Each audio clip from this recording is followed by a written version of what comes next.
오늘도 하나님께 소망을 두며 예배하시는 여러분들을 사랑하고 축복합니다. 오늘 본문 빌립보서 1장 27절의 말씀을 우리 함께 봉독해 보겠습니다. 시작. 오직 너희는 그리스도의 복음에 합당하게 생활하라. 이는 내가 너희에게 가보나 떠나 있으나 너희가 한 마음으로 서서 한 뜻으로 복음의 신앙을 위하여 협력하는 것과. 아멘. 27절 말씀에 보면 그리스도의 복음에 합당하게 생활하라 라고 말하고 있습니다. 근데 여기서 생활하라에 해당하는 헬라어 폴리티오마인데 이 단어에서 도시국가를 의미하는 폴리스가 나왔습니다. 즉 폴리티오마이라는 것은 도시국가의 한 시민이 되어 살아가는 것을 의미합니다. 고대 그리스의 도시에는 아고라라 하는 곳이 있었습니다. 시민들이 모여 토론을 하고 교류하던 공공광장 또는 시장터를 의미합니다. 근데 이것은 단순한 시장이나 광장의 기능을 넘어서 정치, 경제, 사회, 종교, 철학 등 시민들이 모여서 토론을 하고 나라의 중요한 정책의 방향을 결정하는 곳이었습니다. 따라서 도시국가의 일원으로 산다는 것은 나만의 운명뿐만 아니라 우리의 운명을 주체적으로 결정하고 책임을 다하라는 의미입니다. 역사가 투키디데스가 쓴 펠로폰네소스 전쟁사가 있습니다. 스파르타와 아테네 사이의 전쟁 이야기를 기록한 책입니다. 기원전 431년경에 아테네와 스파르타가 전쟁이 벌어졌는데 전쟁을 하면 전사자가 많이 나오지 않겠습니까? 그래서 아테네에서는 전쟁에서 죽어간 병사들을 모아서 국장의 예의를 갖춰서 장례를 치러줬습니다. 요즘은 대통령이 죽어야 국장을 치르지만 고대 아테네에서는 나라를 위해 싸우다 죽은 군인들을 위하여 국장을 치러줬고 그들의 시신을 3일 동안 안치를 해놓고 사흘 후에 가족들이 죽은 자들을 추념하면서 음식이나 재물 같은 것을 가지고 와서 묘지로 행진을 합니다. 묘지에 가족들이 모여있는 상태에서 사회에서 가장 명망 있고 존경받는 분을 모셔다가 국장 연설을 하게 했습니다. 펠로폰네소스 전쟁의 초기에 국장 연설을 했던 사람이 페리클레스라는 사람인데 그리스의 파르테논 신전을 만들었던 중요한 인물이었습니다. 페리클레스가 국장 연설을 하는데 나라를 위해서 죽는 것이 얼마나 영광스러운 것인지, 자기들이 속해 있는 아테네의 도시국가가 얼마나 명예스러운 도시인지에 대해서 연설을 했습니다. 그 연설 중에 페리클레스가 이렇게 말을 합니다. 우리는 지혜로움을 사랑하지만 유약하지는 않습니다.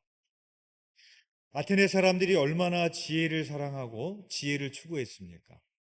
그래서 철학을 의미하는 필로소피라는 단어를 보면 필로, 사랑한다, 소피아, 지혜, 지혜를 사랑한다라는 그런 의미입니다. 그렇게 지혜를 사랑했던 아테네 사람들이었지만 그는 그렇게 말합니다. 우리는 지혜로움을 사랑하지만 유약하지는 않습니다. 전쟁이 났는데 나는 지혜만 원해요. 나는 공부만 할 거예요. 나는 전쟁하고는 무관해. 이렇게 할 수 있지 않겠습니까? 그런데 우리 아테네는 그렇게 하지 않는다라는 것이죠. 전쟁에 싸우러 나가는 군사들도 나는 정치 그런 거 뭐 몰라요. 나는 그냥 싸움만 할래요. 이러지 않았다라는 것입니다. 그래서 영어로 이디오트라는 단어가 있습니다. 바보라고 번역을 하는데 이디오트라는 단어의 뿌리는 이디오테스에서 왔습니다. 이디오테스는 어떤 의미인가 하면 자기 일에만 관심이 있고 공적인 일에는 관심이 없는 사람을 일컬어 하는 말입니다. 즉 자기 일에만 관심이 있고 우리의 운명에 관심이 없는, 남의 일에게 관심이 없고 공적인 일에 관심이 없는 사람을 가리켜 어리석은 사람이라고 부르는 것입니다. 이제 대통령 선거가 9일 앞으로 다가왔습니다.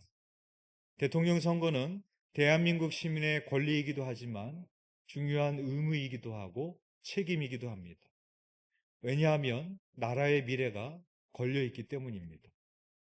그런데 대한민국의 시민이라면서 나는 그런 거에 아무런 관심도 없고 나는 그냥 여행이나 갈 거야. 나는 놀러 갈 거야. 만약에 그렇게 생각하고 살아간다면 그것이 대한민국 시민으로서 합당하게 생활하는 것이 아니라는 것이죠. 오늘 본문이 그 얘기를 하고 있는 것입니다. 그렇다면 그리스도의 복음에 합당하게 생활한다라는 것은 어떤 의미일까? 당시 빌립보는 로마의 식민지였습니다. 로마의 식민지 내에서 로마 시민들은 자신들이 로마인이라는 자긍심이 대단했습니다. 아무리 로마에서 멀리 떨어진 식민지에서도 그들은 라틴어로 말했고 라틴 분위기의 옷을 입고 행정관은 라틴 이름으로 불렀고 그들은 로마인이라는 것에 집착을 했습니다. 바울은 빌립보 교회를 향해서 너희가 로마 시민으로서 특권과 책임에 대하여 잘 알고 있는 것처럼 하나님 나라의 시민으로서의 특권과 책임이 있음을 잊어서는 안 된다라고 말하고 있는 것입니다. 그렇다면 당시 로마 식민지로 살고 있던 빌립보 교인들이 그리스도의 복음에 합당하게 생활한다라는 것은 어떤 의미였을까요? 바울은 빌립보서를 시작하면서 이렇게 기록을 했습니다. 빌립보서 1장 1절의 말씀입니다. 그리스도 예수의 종 바울과 디모데는 그리스도 예수 안에서 빌립보에 사는 모든 성도와 또한 감독들과 집사들에게 편지하노니. 바울은 빌립보 교회를 향해서 너희가 두 개의 나라 안에 속해 있다. 두 개의 영역 안에 속해 있다라는 것을 말해주고 있습니다. 하나는 그리스도 예수 안에서, 즉 너희는 하나님 나라에서 그리스도의 통치를 받고 있는 사람들이다 라고 말합니다. 또 하나는 빌립보에 사는, 빌립보에서 로마 황제의 통치를 받고 살아가는 사람들이었습니다. 로마 제국은 세속적 지배 논리로 이루어지는 나라입니다. 제국의 논리를 한마디로 말한다면 힘의 논리입니다. 힘 있는 사람이 힘 없는 사람을 지배하는 것이고 착취하는 것입니다. 이것이 제국의 논리입니다. 그런데 예수님은 로마 제국에 맞서는 나라로 하나님 나라를 말씀하셨습니다. 그리고 이렇게 말씀하십니다. 너희 중에 누구든지 으뜸이 되고자 하는 자는 모든 사람의 종이 되어야 하리라. 제국의 논리는 힘의 논리입니다. 그러나 하나님의 논리는 사랑과 섬김의 논리입니다. 따라서 복음에 합당하게 생활한다는 것은 제국의 논리를 따라 사는 것이 아니라, 그래서 누군가를 힘으로 누르고 누군가를 힘으로 착취하는 제국의 논리를 따라 사는 것이 아니라 오히려 그 사람의 종이 되어서 그 사람을 사랑하고 섬기는 하나님 나라의 논리를 따라 현실을 살아내는 것을 의미하는 것입니다. 그러면 여러분, 우리가 살고 있는 지금 이 세상은 제국의 논리로 움직이고 있는 것 같습니까? 사랑의 논리로 움직이고 있는 것 같습니까? 이거 같기도 하고 저거 같기도 하죠. 제국의 논리로 움직이고 있을까? 하나님 나라의 논리로 움직이고 있을까? 우리가 살아가고 있는 이 세상도 대부분이 제국의 논리로 움직이고 있습니다. 힘의 논리로 움직이고 있죠. 경쟁에서 승리해야 되는 것이고요. 1등만 알아주는 세상이고 승자 독식의 사회입니다.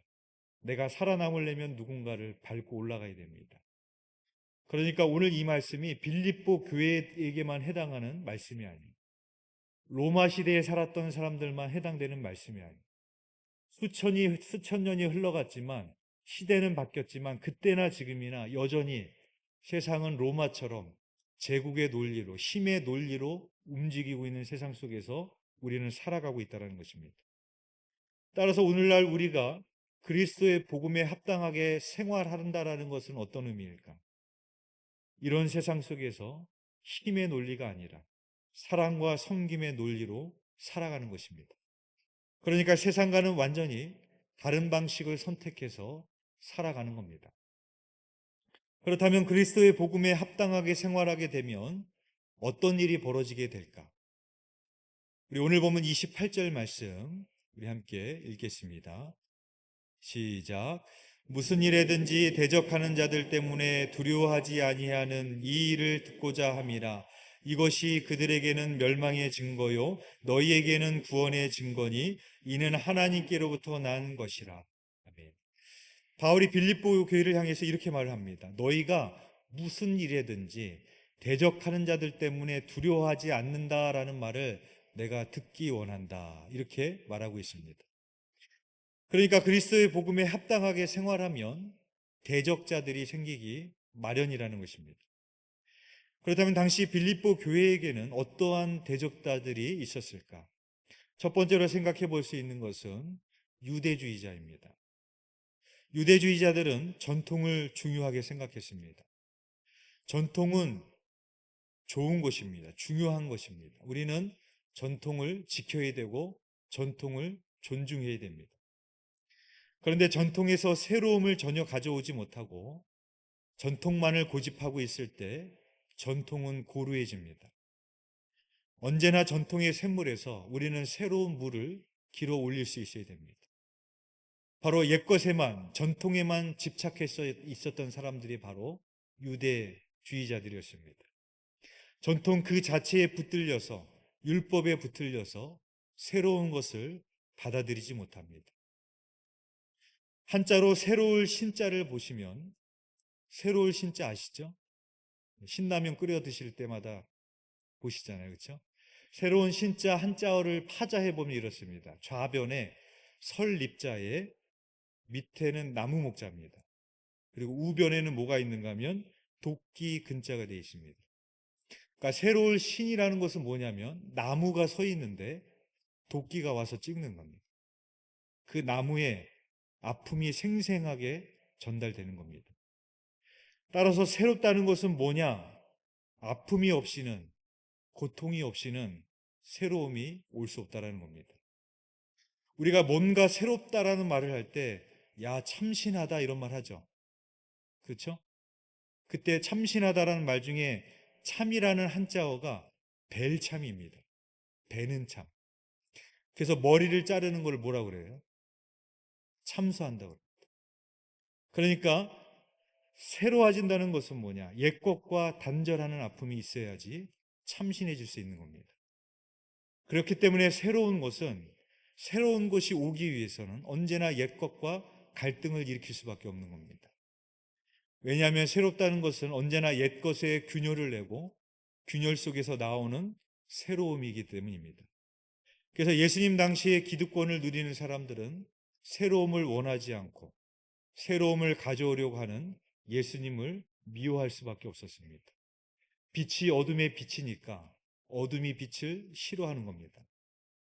그래서 옛 질서 속에 있는 사람들은 언제나 새로운 질서를 가져오려는 사람들을 박해했습니다. 따라서 이 유대주의자들에게 있어서 그리스도의 복음을 믿는 이 빌립보 교인들에게는 대적자가 될 수밖에 없었던 것이죠.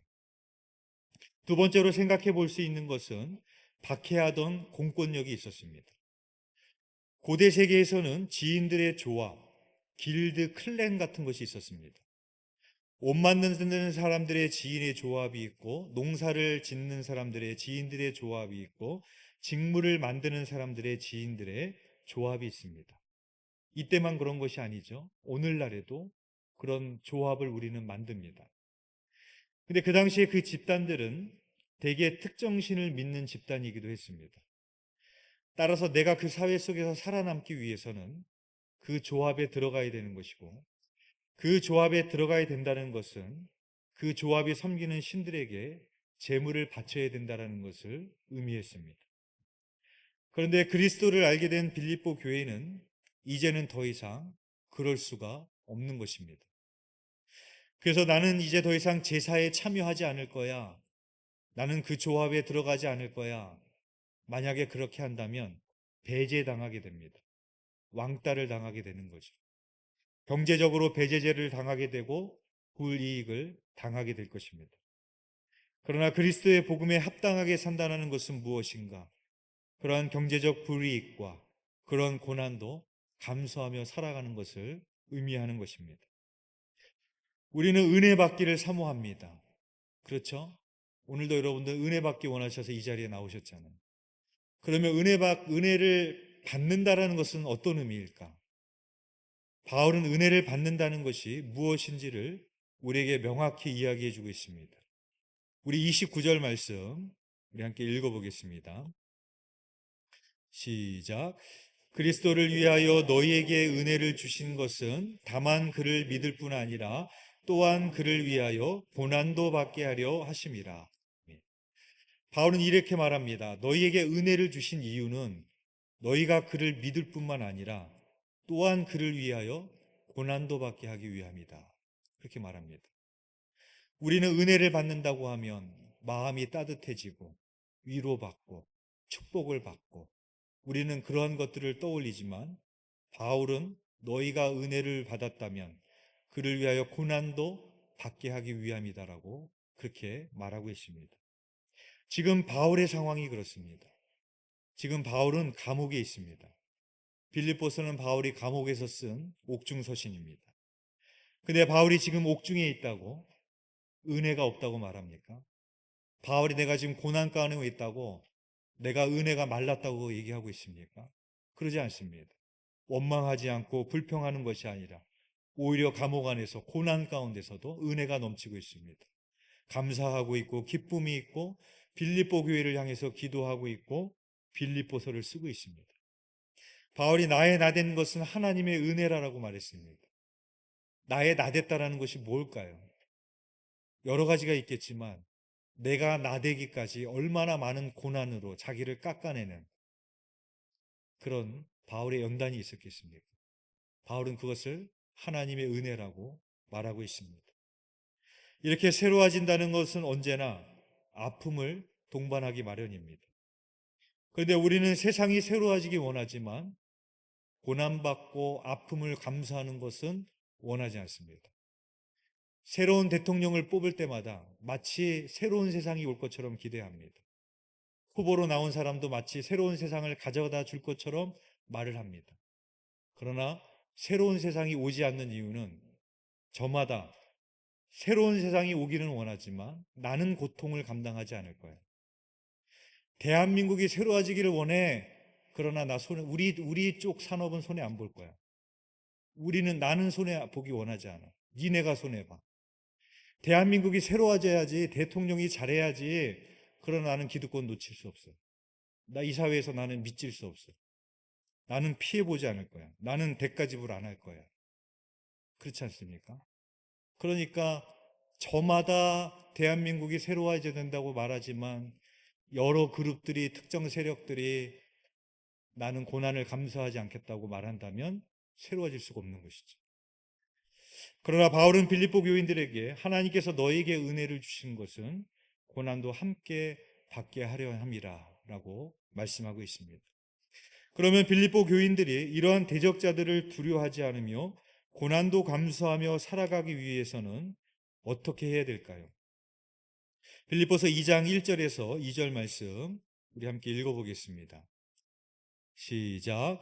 그러므로 그리스도 안에 무슨 권면이나 사랑의 무슨 위로나 성령의 무슨 교제나 긍휼이나 자비가 있거든 마음을 같이하여 같은 사랑을 가지고 뜻을 합하여 한 마음을 품어.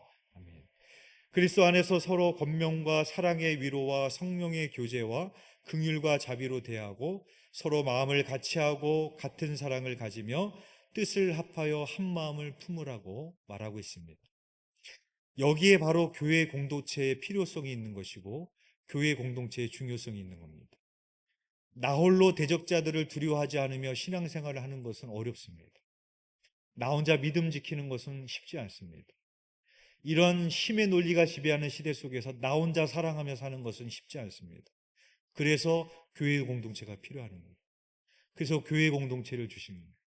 그래서 너희가 서로 마음을 같이 하고 권면하고 사랑의 위로를 하고 성령의 교제를 하고 같은 마음을 품고 같은 사랑을 가지고 뜻을 합하여 한 마음을 품어라. 바울이 그렇게 권면하고 있는 것입니다. 그런데 여러분, 한 마음을 품는 것이 쉬울까요? 예, 한 마음을 품는다는 것은 또 쉽지 않습니다. 왜냐하면 사람들은 서로를 경쟁적으로 바라볼 때가 많기 때문입니다. 그래서 빌립보 교회 안에도 갈등과 다툼이 있었습니다. 그래서 빌립보 교회 안에는 유오디아와 순두계라는 헌신적인 여성 지도자들이 있었는데 바울은 그들에게 뭐라고 얘기했는가 하면 주 안에서 같은 마음을 품어라. 그런 말을 합니다. 열심이 있지만, 열정은 있지만 한 마음을 품지 못하는 그런 어려움이 있습니다. 그러면 한 마음을 품을 수 있는 비결은 뭘까? 그래서 바울은 겸손을 이야기합니다. 우리 2장 3절에서 4절 말씀 함께 읽어보겠습니다. 시작. 아무 일이든지 다툼이나 허영으로 하지 말고 오직 겸손한 마음으로 각각 자기보다 남을 낮게 여기고 각각 자기 일을 돌볼 뿐더러 또한 각각 다른 사람의 일을 돌보아 나의 기쁨을 충만하게 하라. 아멘. 다툼이나 허영으로 하지 말고 오직 겸손한 마음으로. 겸손한 마음이라는 것은 뭐냐? 각각 자기보다 남을 낮게 여기는 것입니다. 그런데 우리는 대부분 자기보다 남을 낮게 여기는 게 아니라 낮게 여깁니다. 그러시죠? 여러분 남들 보면서 제가 나보다 훌륭해, 제가 나보다 믿음이 좋아, 그렇게 생각하시나요? 아니면 제 나보다 못하다고 생각하시나요? 대부분 우리는 낮게 여기는 게 아니라 낮게 여깁니다. 그래서 다툼과 허용이 옵니다. 그래서 한 마음을 품을 수가 없습니다. 그래서 바울은 뭐라고 얘기하는가 하면 자기보다 남을 낮게 여기라. 동일한 사운드라서 시옷 받침과 지옷 받침인데, 그렇죠? 한 획 차이인데 엄청난 차이가 나는 걸 봅니다. 저는 목사보다 성도들의 믿음이 낮다고 여기는 사람입니다. 목사는 월요일 날 쉴 수 있어요. 그러나 성도들은 한 주간 동안 세상에서 열심히 일하다가 교회에 와서 또 아침부터 일찍 와서 교회 와서 예배드리고 봉사하고 헌신해야 됩니다. 쉬는 날이 없습니다. 그런 성도들을 보면서 저는 정말로 목사보다 성도들이 낫다라고 생각합니다. 저희 교회가 토요일마다 노방전도를 합니다. 뭐 전도지를 돌리고 전도용품을 돌리는 게 아니라 그냥 이 지역을 계속 청소하면서 다닙니다. 그런데 한 번은 한 권사님이 노방전도를 하러 오셨어요. 근데 얼굴이 하얗게 되셔서 오셨어요. 그 전부터 계속 배탈이 나고 체하시고 아프셔가지고 아직 다 낫지 않았는데 아직 얼굴이 하얗게 질려 있는데 노방전도를 하시겠다고 오셨더라고요. 제가 그 모습을 보면서 목사보다 성도들이 훨씬 더 봉사도 많이 하고요. 전도도 많이 하고 믿음도 좋습니다. 상대방을 나보다 낮게 못한 존재로 보기 시작하면은 다툼과 허영이 일어나고 싸움이 일어나고 관계가 어려워집니다. 그리고 한 마음을 품을 수가 없습니다. 저 역시 우리 지방에 여러 목사님들이 계시는데 지금은 그렇진 않은데 저 역시 한때 모든 목사님이지만 다 좋겠어요. 그렇죠? 좋게 보지 않았던 목사님들도 있었어요. 아, 왜 이렇게 교만하지? 왜 이렇게 잘난 척하지? 뭐 이런 마음을 품을 때가 있었습니다. 그런 몸을 품다 보니까 다가가고 싶지도 않고 늘 나쁜 점만 보이고 관계가 형성이 제대로 되질 않더라고요. 오늘 말씀처럼 여러분들이 그렇게 생각하는 나보다 낫다라고 생각하는 사람, 못하다고 생각하는 사람을 자세히 보십시오. 여러분도 나은 점이 많습니다. 그거를 봐야 되는. 아, 저 사람한테 저런 게 있구나. 저 사람이 그래도 교회를 사랑하는 마음이 있구나. 나에게 없는 열심이 있네. 나에게 없는 열정이 있네. 저 사람이 이런 건 나보다 낫지. 그런 것들을 보게 될 때 그 사람을 이해하게 됩니다. 관계가 좋아지고요. 한 마음을 품을 수가 있게 되는 것입니다. 그게 바로 겸손입니다. 복음에 합당하게 살라라는 말은 정적 속의 고요함 속에 나만 홀로 살라라는 것이 아닙니다. 하나님 나라의 시민으로서 하나님의 통치 속에 적극적으로 뛰어들어가서 책임적 존재로 살아가라는 의미입니다. 힘의 논리가 아닌 사랑과 섬김의 원리로, 다툼과 허영이 아닌 겸손한 마음으로 그리스도의 복음에 합당하게 생활하시는 저와 여러분이 되시기를 주님의 이름으로 축원드립니다. 기도드리겠습니다. 사랑과 은혜가 풍성하신 하나님, 오늘 말씀을 통하여 세월은 많이 지났지만 빌립보 교인들이 살았던 시대나 오늘 우리가 살아가는 이 시대나 여전히 제국의 논리, 힘의 논리로 움직이고 있는 세상을 우리는 압니다. 오늘 우리에게 주신 말씀처럼 비록 이러한 세상 속에서 살지만 우리는 그리스도 예수 안에서 살아가는 주의 백성인 줄 믿사오니 사랑과 섬김의 논리로 살아가는 저희들이 되게 하여 주시옵시고 또 힘들고 어려운 고난도 감수할 수 있는 믿음도 주셔서 우리의 그 믿음을 통하여 또 누군가에게 그리스도의 빛이 비춰지게 하여 주시옵시고 우리의 복음에 합당한 삶을 통하여서 또 누군가가 복음을 듣고 그 복음의 영광이 드러나는 우리의 삶이 될 수 있도록 인도하여 주시옵소서. 주님께서 우리의 삶을 통해서 영광 받으실 줄 믿사오며 예수 그리스도 이름으로 기도드렸사옵나이다. 아멘.